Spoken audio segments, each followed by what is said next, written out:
28 বছর বয়স্ক এক যুবক অ্যারন র্যালস্টন আমেরিকার সবথেকে নির্জনতম জায়গা ব্লুজোন কেনিয়াতে ক্লাইম্বিং করছিলেন। এমন সময় একটি 3.5 কুইন্টনের পাথর তার রাইট হ্যান্ডের উপর এসে পড়ে। তিনি পাথরের নিচ থেকে হাত বের করার জন্য সর্বোচ্চ চেষ্টা করেন, নিজের সর্বোচ্চটা নিংড়ে দেন, কিন্তু তিনি তার হাত বের করতে ব্যর্থ হন। অ্যারন চিৎকার করে সাহায্য চাইতে থাকেন, কিন্তু তার আওয়াজ ওই শুনশান জায়গাতে কেবল প্রতিধ্বনিত হয়ে ফিরে আসে। এরপরও তিনি হাল ছাড়েন না, লাগাতার হাত বের করার চেষ্টা করতে থাকেন। এভাবে 126 ঘন্টা চলে যায়। তার কাছে থাকা খাবার, পানি সবটুকুই শেষ হয়ে যায়। তিনি তার মৃত্যুকে যেন চোখের সামনে দেখতে পাচ্ছিলেন। এমন সময় অ্যারন গভীরভাবে শ্বাস নেন এবং পাথরটিকে দেখতে থাকেন, কিন্তু এবার তার নজর পাথরের উপরে নয়, বরং তার হাতের উপরে এসে পড়ে। তিনি বুঝে যান তাকে পাথর নয়, তার হাত আটকে রেখেছে। তাই এই ডু অর ডাই মুহূর্তে অ্যারন এক অদ্ভুত সিদ্ধান্ত নেয়। সে তার ব্যাগ থেকে পকেট নাইফ বের করে আর 1 ঘন্টা পর্যন্ত প্রচণ্ড কষ্ট সহ্য করে নিজের হাত কেটে আলাদা করে ফেলে এবং পাথরের জেলখানা থেকে নিজেকে মুক্ত করে। আর তার 126 ঘন্টা লেগেছিল এই 1 ঘন্টার চরম সিদ্ধান্ত নিতে এবং বুঝতে সমস্যা পাথর নয়, সমস্যা তার হাত।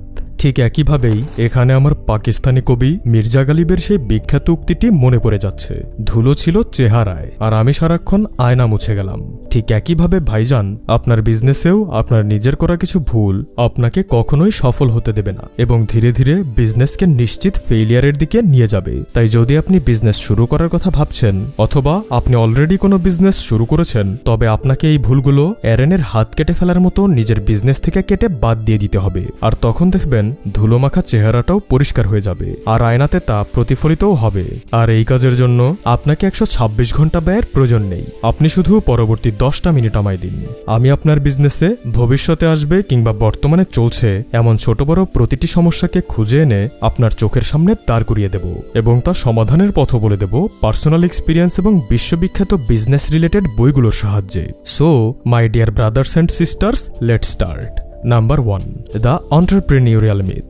আপনি খেয়াল করলে দেখবেন যারা বিজনেস শুরু করে তাদের বেশিরভাগই পূর্বে কোনো একটি বিজনেস সেক্টরে জব করেছে এবং একটা সময় জব করতে করতে তার মনে হয়েছে, আরে এই বিজনেস তো আমি চাইলে নিজেই করতে পারি। এরপর হঠাৎ করেই সে রিস্ক নিয়ে ওই বিজনেস শুরু করে দেয় এবং সমস্যার শুরু তখনই হয়। দ্য ইমিথ বুকে অথর মাইকেল ই গারবার সুন্দর একটি এক্সাম্পলের সাহায্যে আমাদের এই পুরো বিষয়টি বুঝিয়েছেন। তিনি বলেন, ডেভিড নামের একজন ব্যক্তি রেস্টুরেন্টে বার্গার বানানোর কাজ করতেন আর তার তৈরি বার্গার মানুষ খুবই পছন্দ করত। তো একদিন ডেভিডের এক বন্ধু বলে, কিরে দোস্ত, তোর তৈরি বার্গারই তো এই রেস্টুরেন্ট চলছে, তাহলে বসের ঝাড়ি শুনে শুনে এখানে পড়ে না থেকে নিজেই কেন একটি বার্গারের দোকান শুরু করছিস না? ডেভিডও ভাবে, ও তো ঠিকই বলছে, আমার তৈরি বার্গারই তো রেস্টুরেন্ট চলছে, যেখানে আমি করি সব পরিশ্রম আর নাম হয় বসের। অনেক হয়েছে, আর না। এরপর সে তার জমানো কিছু সেভিংস এবং কিছু টাকা ব্যাংক থেকে লোন তুলে তার জব ছেড়ে দিয়ে নতুন বিজনেস শুরু করে, নাম দেয় ডেভিড বার্গার হাউস। স্টার্টিংয়ে সেখানে কেবল কিছু পরিচিত মানুষরাই আসত। ওই সময় ডেভিড নিজেই সমস্ত কাজই দেখাশোনা করত এবং কাস্টমারদের থেকে ফিডব্যাকও নিত।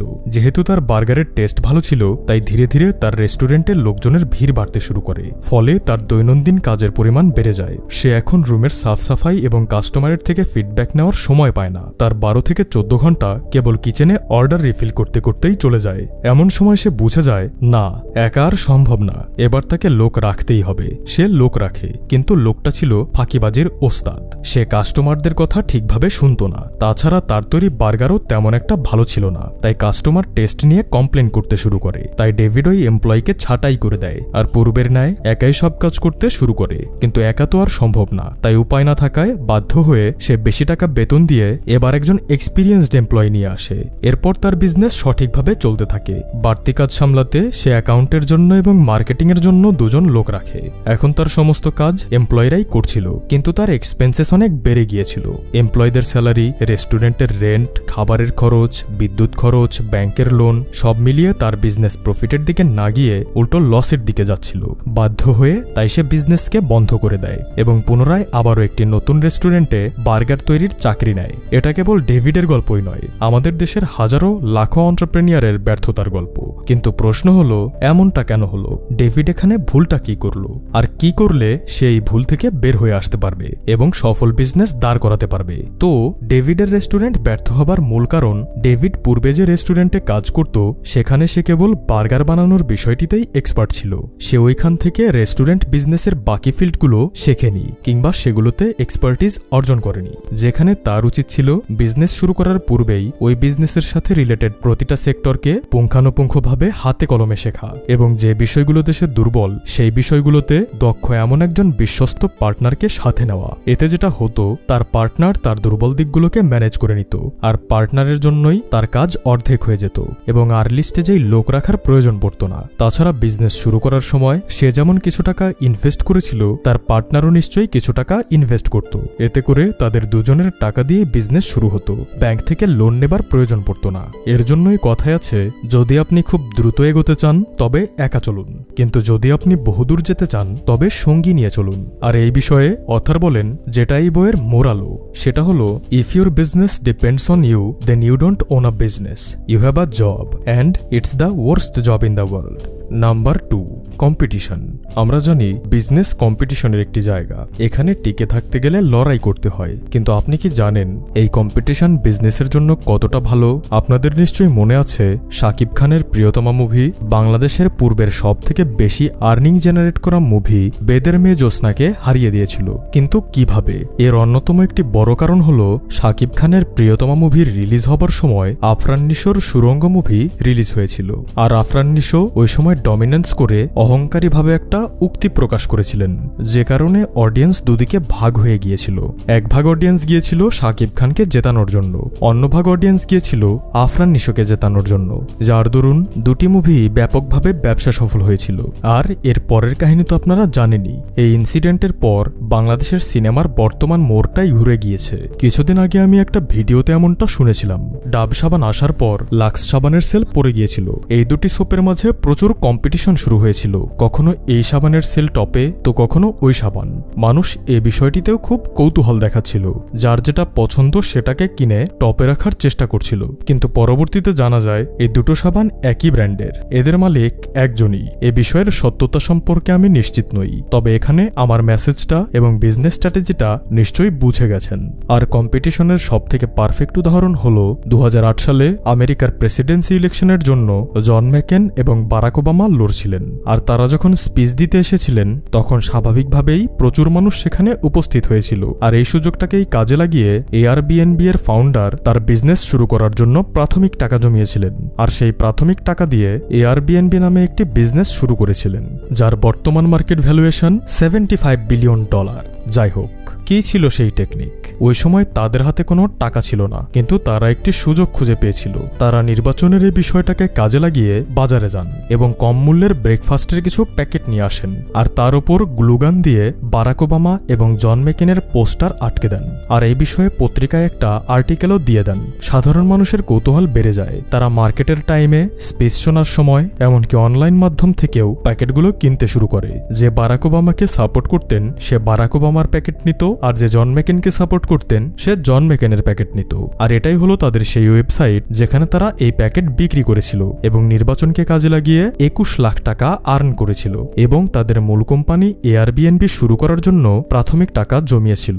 আর আজ তাদের কোম্পানি পৃথিবীর সবথেকে সেরা কোম্পানিগুলোর একটি। তাই কম্পিটিশন দেখে কখনো ভয় পাবেন না, বরং এটাকে নিজের সুবিধা অনুযায়ী কাজে লাগান। নাম্বার 3, সিস্টেম ডিপেন্ডেন্ট বিজনেস, যা বিশ্বনন্দিত দ্য ইমিথ বুকের সবথেকে গুরুত্বপূর্ণ শিক্ষা। রেস্টুরেন্ট বিজনেসের মাঝে পুরো পৃথিবীতে দাপিয়ে বেড়ানোর সবথেকে জনপ্রিয় দুটি ব্র্যান্ড হল ম্যাকডোনাল্ডস এবং স্টারবাকস, যাদের আউটলেট সংখ্যা যথাক্রমে 40,000 এবং 32,000। আর এদের বিজনেসের মূল রহস্য হল সিস্টেম, যেখানে আপনি দেখবেন আপনার এলাকার নামকরা রেস্টুরেন্টটি বছরের পর বছর চেষ্টা করেও নতুন একটি আউটলেট খুলতে পারছে না, সেখানে এরা হাজার হাজার আউটলেট চালাচ্ছে।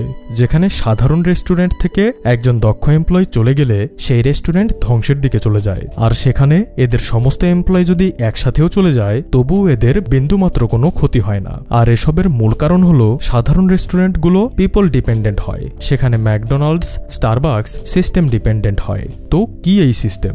হাজার হাজার আউটলেট চালানোর জন্য এরা কিছু সিস্টেম ফলো করে, যা এদের প্রতিটি এমপ্লয়িকে স্ট্রিক্ট ভাবে মেনে চলতে হয়। তাই এদের খাবারের টেস্ট এবং সেবার মান প্রতিটা দেশেই প্রতিটা প্রতিটা জায়গাতেই একদম সেম হয়। স্টারবাকসের প্রতিটা রেস্টুরেন্টে আপনি ফ্রি ওয়াইফাই পাবেন, কারণ তাদের মেইন মোটিভ ছিল যেন ওয়ার্ক পারসন তাদের রেস্টুরেন্টে এসে কফি খেতে পারে এবং শান্তিতে নির্জনে তার কাজ করতে পারে। আর আরেকটা ইন্টারেস্টিং বিষয় হলো তারা কফির ওপরে আপনার নাম লিখে দেয়, যেন এই রেস্টুরেন্টের সাথে আপনি ইমোশনালি কানেক্ট হয়ে যান। আর তাদের প্রতিটি আউটলেট এই একই সিস্টেম ফলো করে। এদের যদি কোনো দক্ষ এমপ্লয়ি বাড়তি স্যালারির লোভে তাদের চাকরি ছেড়ে অন্য কোনো রেস্টুরেন্টে চলে যায়, তবুও এদের বিন্দুমাত্র ক্ষতি হয় না। এরা পরের দিন সাধারণ একটা কলেজ স্টুডেন্টকে নিয়ে এসে কয়েকদিন ট্রেনিং দিয়ে তার জায়গা রিফিল করে দিতে পারবে। তাই এই সিস্টেমগুলোর কারণেই তাদের বিজনেস কখনোই হুমকির মুখে দাঁড়ায় না। তাই সফল বিজনেসম্যান হতে আপনার নিজের বিজনেসের মাঝেও এমন কিছু সিস্টেম বিল্ড করুন যা আপনাকে এবং আপনার বিজনেসকে কঠিন সময়ের মাঝেও টিকিয়ে রাখবে। Number 4, goodwill. আপনি কি জানেন একটি ব্র্যান্ড তৈরি হওয়ার পেছনে অন্যতম প্রধান একটি হাতিয়ার হিসাবে কাজ করে গুডউইল? ধরুন কোনো একটি বিজনেসম্যান একটি প্রোডাক্ট বিক্রি করলো এবং সেই প্রোডাক্টের কোনো একটি ঝামেলার জন্য কাস্টমার পরদিন তা ফেরত নিয়ে আসলো। এখন ওই বিজনেসম্যান কি করবে? সে কি তা ফেরত নেবে, না কাস্টমারের সাথে ঝগড়ার পরিবেশ তৈরি করবে? ভাইজান, যদি আপনি বিজনেস করতে চান এবং সেই ফিল্ডে নিজের বিজনেসকে ব্র্যান্ড হিসেবে তৈরি করতে চান, তবে অবশ্যই কেবলমাত্র গুডউইলের খাতিরে আপনার পণ্যটি নিয়ে অন্য একটি নতুন পণ্য দেওয়া কিংবা টাকা ফেরত দিয়ে দেওয়া উচিত। কারণ 100টা বিক্রি করা পণ্যের মাঝে 1-2 পণ্য ফেরত আসতেই পারে, আর এটা আপনাকে খুব সুন্দরভাবে হ্যান্ডেল করতে হবে বিজনেসকে সফল করার জন্য, বিজনেসে দীর্ঘদিন দীর্ঘ সময় নিয়ে টিকে থাকার জন্য। এর সবথেকে পারফেক্ট এক্সাম্পল হলো কিছু বছর পূর্বে স্যামসাং এর একটি ফোন স্যামসাং গ্যালাক্সি 7 ব্যাটারিজনিত সমস্যার কারণে ব্লাস্ট হতে শুরু করছিল। আর তখন স্যামসাং টাকার কথা না ভেবে কেবল ব্র্যান্ডের ইমেজ ঠিক রাখার জন্য ওই মডেলের সমস্ত ফোন পুনরায় নিয়ে নেয় এবং কাস্টমারকে তার সম্পূর্ণ টাকা বুঝিয়ে দেয়। আপনারা এটা পরীক্ষার জন্য জুলাইয়ের আন্দোলনকে দেখতে পারেন, যেখানে প্রতিটা বড় বড় ক্রিয়েটরদের উপর দায়িত্ব এসে পড়েছিল ছাত্রদের পক্ষে কথা বলার। এখানে তাদের সামনে দুটি অপশন ছিল, হয় গুডউইল ঠিক রাখার জন্য ছাত্রদের পক্ষে কথা বলো, অথবা নিজের জীবনের রিস্কের কথা ভেবে চুপ করে থাকো। বেশিরভাগ ক্রিয়েটররাই ওই সময় গুডউইলকেই বেছে নিয়েছেন, সেটা দায়িত্ববোধ থেকে হোক বা ইমোশন থেকে। আর যারা ওই সময় নিজের জীবনের পরোয়া করেছে, তাদের পরিস্থিতি বর্তমানে তৌহিদ আফ্রিদির মতো হয়ে গেছে, যিনি অন্যের বিয়ের ব্লগ বানিয়ে নিজের চ্যানেলে আপলোড করলেও নিজের বিয়ের ব্লগটাই আপলোড করতে পারেননি। নাম্বার 5, এনশিয়েন্ট ল। আজ থেকে অনেক বছর পূর্বে একটি শহরে দুজন মধু বিক্রেতা ছিলেন। একজনের মধু অনেক মিষ্টি ছিল, কিন্তু তার সেল অনেক কম ছিল। আর একজনের মধু খুব বেশি মিষ্টি ছিল না, আর তার কোয়ালিটিও খুব একটা ভালো ছিল না, কিন্তু তারপরেও সে প্রথম বিক্রেতার থেকে অনেক বেশি পরিমাণে সেল করত। আর এর কারণ হলো দ্বিতীয় বিক্রেতার মধু মিষ্টি না হলেও তার মুখের ভাষা অনেক মিষ্টি ছিল, আর প্রথম বিক্রেতার মধু অনেক ভালো হলেও তার মুখের ভাষাটা তেতো ছিল। এ বিষয়ে প্রাচীন পলিটিক্যাল এক্সপার্ট চাণক্য বলেন, যে ব্যক্তি বিজনেসের ক্ষেত্রে মানুষের সাথে কর্কশভাবে কথা বলে সে অদূর ভবিষ্যতে ধ্বংস হবে। তাই আপনার কমিউনিকেশন স্কিলকে ইমপ্রুভ করুন, যা আপনার সেলকে অটোমেটিকভাবে বাড়িয়ে দেবে। তো ভাইজান, এই ছিল আমাদের আজকের আয়োজন। ভিডিওটি ভালো লাগলে লাইক করবেন, কমেন্টে আপনার মূল্যবান মতামত জানাবেন, আর এমনই ভিডিও পেতে SSS মোটিভেশন চ্যানেলটি সাবস্ক্রাইব করবেন। ধন্যবাদ।